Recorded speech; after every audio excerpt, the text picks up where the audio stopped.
Kanchipuram Varamahalakshmi Silks, the Grand Banarasi Mela. First time ever in Hyderabad starting from November 1st.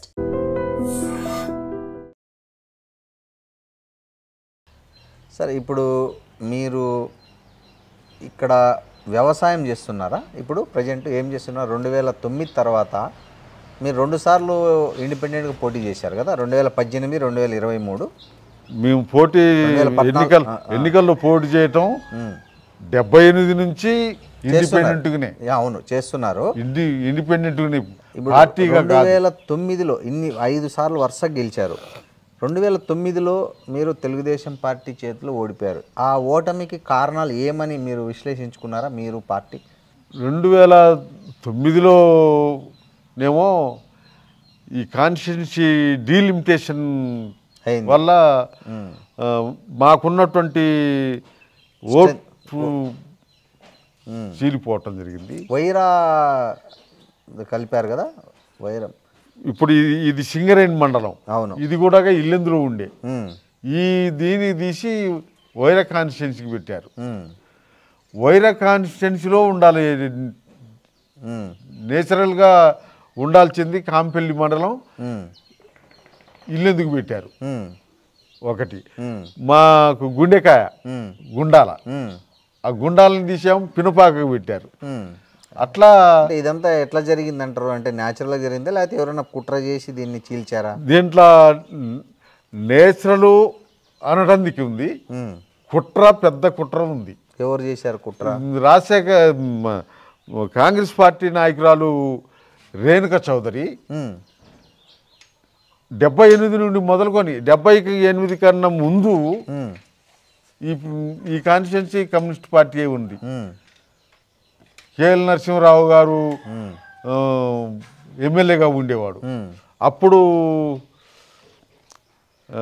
General వాళ్ళు ఒక MLA ఉండేవాడు, ఈ reserved ఒక MLA ఉండేవాడు, ఇద్దరు ఉండేవాళ్ళు. అవును, అప్పుడు కూడా కమ్యూనిస్ట్ పార్టీకి కంచుకోట ఇది. దీన్ని 94లో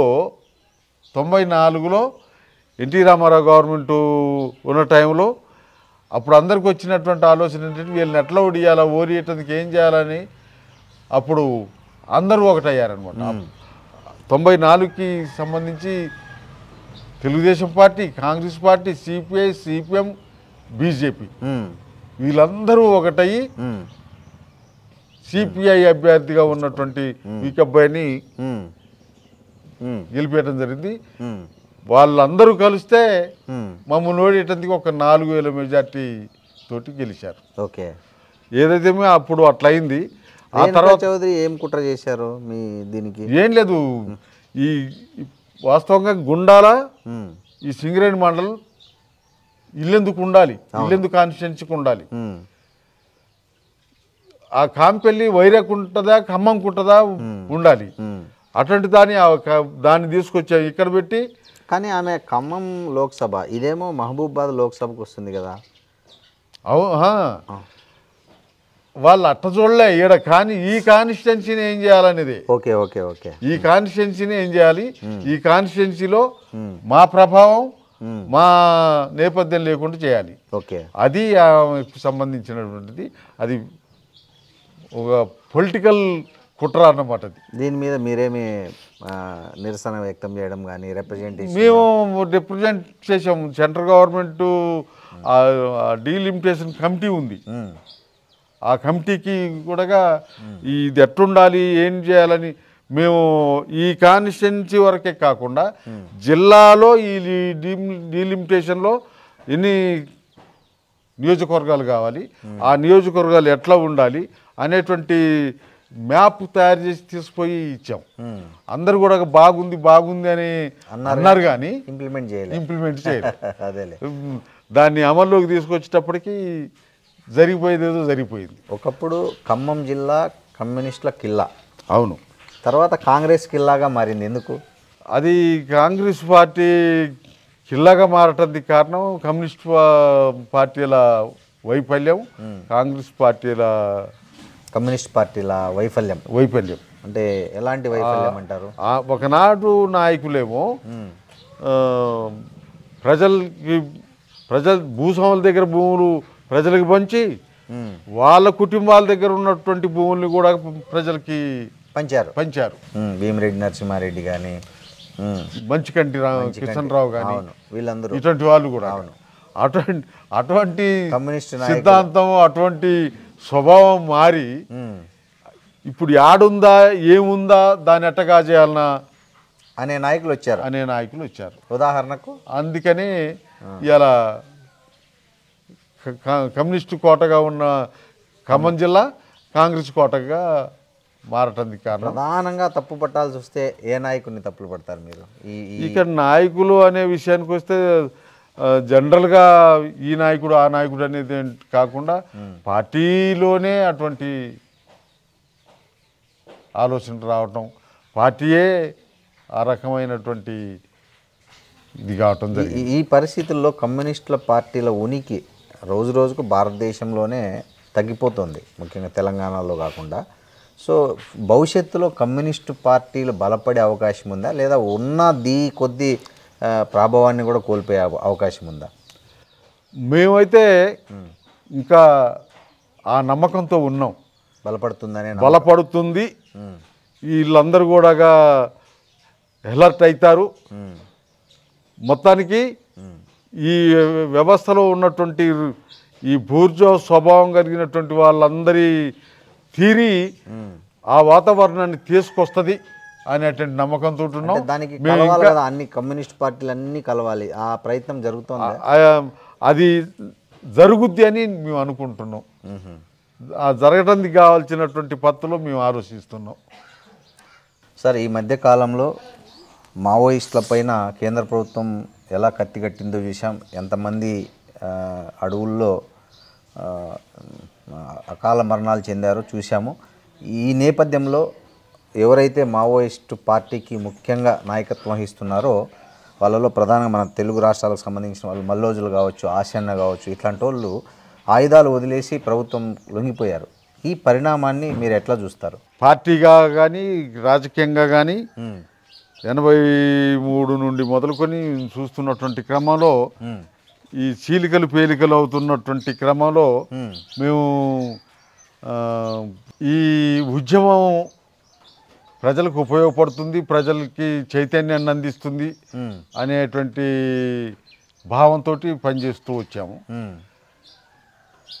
వీళ్ళు ఇప్పుడు మావోయిస్టులు షేర్ మజుందారు నాయకత్వంలో, షేర్ మజుందారు ఆలోచనతోటి వాళ్ళు పనిచేస్తున్నటువంటి టైంలో ఇప్పుడు మావోయిస్టులు అప్పుడు పీపుల్స్ వార్. అవును, ఈ పీపుల్స్ వారుగా ఉన్నప్పుడు మేము ఎప్పుడైతే ప్రజలతోటి పనిచేయాలి, ప్రజలు ఉండాలి, ప్రజల్లో ఉండాలి అనేటువంటి ఏదైతే మేము అనుకున్నామో దాన్ని వాళ్ళు వ్యతిరేకిస్తూ వచ్చారు. వీళ్ళు రివిజనిజంలో కొట్టకపోతున్నారు, రివిజనిస్ట్ ఆలోచనలు అయ్యి ఈ రకమైనటువంటి పద్ధతుల్లో పనిచేస్తే ప్రజలు ఉద్యమంలోకి రారు, ప్రజలు ఉద్యమం వైపు చూడరు అనేటువంటి పద్ధతుల్లో వీళ్ళు లేకుండా అసలు ఒక పక్క గవర్నమెంట్ ప్రభుత్వాలు పాలకులే వీళ్ళు లేకుండా చేయాలనేటువంటిది ఉంటే వీళ్ళు ఈ మావోయిస్టులు ఈ రివిజనిజం ఆలోచనలో పోతున్నటువంటి వీళ్ళని లేకుండా చేయాలనే పద్ధతిలో మా ముఖ్యమైనటువంటి నాయకుల్ని హత్యలు చేశారు. అట్లే వీళ్ళు చేస్తున్నటువంటి పనులలో కార్యక్రమాల్లో ఇబ్బందులకు గురైనటువంటి వాళ్ళు, ఇక్కడ నిలబడలేని, ఇక్కడ బతకలేనటువంటి పరిస్థితిలో ఉన్నటువంటి వాళ్ళు పోయి వాళ్ళ దగ్గర చేరి వాళ్ళతోటి చేస్తున్నటువంటి దాన్ని చూస్తే మా పార్టీలోకి మా సిద్ధాంతాన్ని నచ్చి మా సిద్ధాంతాన్ని బలపరిచి ఆ వెలుగులో వీళ్ళు మా దగ్గరకు వస్తున్నారు, ప్రజలందరూ మా వైపు వస్తున్నారని భ్రమించినటువంటి వాళ్ళు ఇవాళ వాళ్ళ ఆలోచనలు అన్నీ కూడా తప్పుడు పద్ధతిలో జరిగినాయి. ఈ హత్యలు చేయటంలో కానీ ఇలా ప్రభుత్వం బలం ఎంత, మన బలం ఎంత అనేది చూడకుండా మేము యుద్ధం చేస్తున్నాం, నేను ఈ రకంగా నేను చెప్తానంటే ఈ తెలంగాణ ప్రాంతంలోనో లేకపోతే ఈ ఛత్తీస్గఢ్ ప్రాంతంలోనో నువ్వు తుపాకు పట్టుకొని సినిమా హీరోలాగా ఫైట్ చేస్తే అది అయ్యే పని కాదు కదా, దేశవ్యాప్తంగా రావాలి కదా ఆ మార్పు. అటువంటి ఏం చేయకుండా ఇవాళ సడన్గా దిగిపోయారు. సడన్గా దిగిపోయి చర్చలు అని వాళ్ళు చర్చలు పిలిచినాడేమో నీతోటి ఏంద్రం అని అన్నారు. ఇవాళ మేము మాట్లాడేందుకు వస్తాం అంటే వాడు ఒప్పుకోలేదు, సెంట్రల్ గవర్నమెంట్ ఒప్పుకోలేదు, వాళ్ళు దిగిరాలే. వాళ్ళు ఈ 2026 మార్చి నాటికి అసలు లేకుండా చేస్తామనే నినాదంతో మొదలయ్యాడు. ఏదైతే మొత్తానికి హెవీ రిప్రెషన్ తీసుకొచ్చి దుర్మార్గమైనటువంటి పద్ధతులు చేశారు. ప్రభుత్వం వైపు నుండి అంత దుర్మార్గం సరైంది కాదు.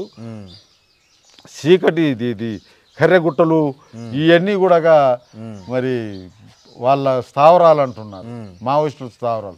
వాళ్ళ స్థావరాలు ఎవరి స్థావరాలు, ఆడ ప్రజలు ఉన్నారు, ప్రజలు జీవిస్తున్నారు. దాని మీద దాడి చేసి మావోయిస్టులు లేకుండా చేస్తాం, నక్సలైట్లను లేకుండా చేస్తాం అనేటువంటి మాట ఏదైతుందో తప్పుడు మాట. వాళ్ళ ప్రజల అవసరాలు ఏంటో చూడాలి కదా. ప్రజల అవసరాలు ఏంటో చూడకుండా ఆడ నక్సలైట్లు ఉన్నారు, నక్సలైట్లను నిర్మూలిస్తాం, నక్సలైట్లను లేకుండా చేస్తాం అనేటువంటిది ఏదైతే తప్పు. వీళ్ళు లొంగిపోవడం కరెక్టేనా? ఆ టైంలో ఇప్పటిదాకా బీరాలు తీసినటువంటి వీళ్ళు యుద్ధం చేయటమే మా పని, మేము యుద్ధమే చేస్తాం అన్నటువంటి వాళ్ళు సడన్గా దిగిపోయి ఇలా తుపాకులతో సహా దిగిపోయి ఇది చేయటం కరెక్ట్ కాదు. నువ్వు రహస్య పార్టీ, కమ్యూనిజం అంటేనే రహస్యంగా బతకాల్సింది. ఆ కమ్యూనిజాన్ని ముందుకు తీసుకుపోవటానికి నువ్వు ఏ పద్ధతుల్లో అనుసరించాలనో దానికి తగిన పద్ధతిలో టెక్నికల్ పద్ధతులు ఇది తీసుకోవాలి. ఇలా టెక్నిజం పెరిగి నువ్వు ఏడున్నో చూస్తాడు, వాడు ఢిల్లీలో ఉండి నువ్వు ఏడుండో చూస్తాడు. అటువంటి టెక్నిజం పెరిగిన తర్వాత నువ్వు దాన్ని ఎట్లా అధిగమించాలనో లేకుండా సప్పున దిగిపోయి తుపాకులతోటి ఇదయ్యావు. ఒకవేళ తుపాకులు ఇస్తే ఇచ్చినావు, కానీ నిన్ని చంపటం కోసం ప్రకటించినటువంటి ఇది ఏదైతుందో సాయం, ఒకవేళ పోలీసులే ఎన్కౌంటర్ చేస్తే ఆ 6 కోట్ల రూపాయలు పోలీసులకి ఇచ్చేటి. ఇవాళ నీకు ఇచ్చారు, నువ్వు లొంగిపోయినావు కాబట్టి, నువ్వు చేతులు ఎత్తేసినావు కాబట్టి నీకు ఇచ్చారు, నువ్వు అవి తీసుకోవటం తప్పు. తీసుకోండి ఒకటి. అదే సమయంలో అందరూ వచ్చినరా లేదా అంటే ఇంకా కొంతమంది ఇంకా అక్కడ చేరి బీరాలు తీస్తూనే ఉన్నారు. వాళ్ళు బీరాలు తీయటం కరెక్ట్ కాదు, ఈయన లొంగిపోవటం కరెక్ట్ కాదు. ఏదన్నా ఉంటే ప్రజల నుండి ఆ వాతావరణాన్ని తీసుకురావాలి, ప్రజల నుండి ప్రభుత్వం మాట్లాడే వాతావరణం తీసుకురావాలి.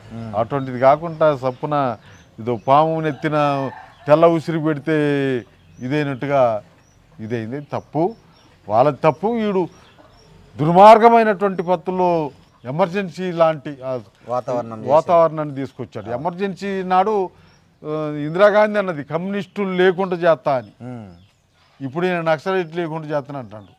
ఆమె కలలుగా అన్నది ఆ కమ్యూనిస్టులు చెడిపోయో బాగుపడో మొత్తానికి బతికున్నారు. ఇప్పుడు కూడా ఆ పద్ధతిలోనే నక్సలైట్ బతికుంటుంది. వ్యవస్థలో మార్పు కావాల్సినటువంటి పద్ధతుల్లో దాన్ని ముందుకు తీసుకుపోతాం. ఆ నమ్మకంతో మేము పనిచేస్తున్నాం.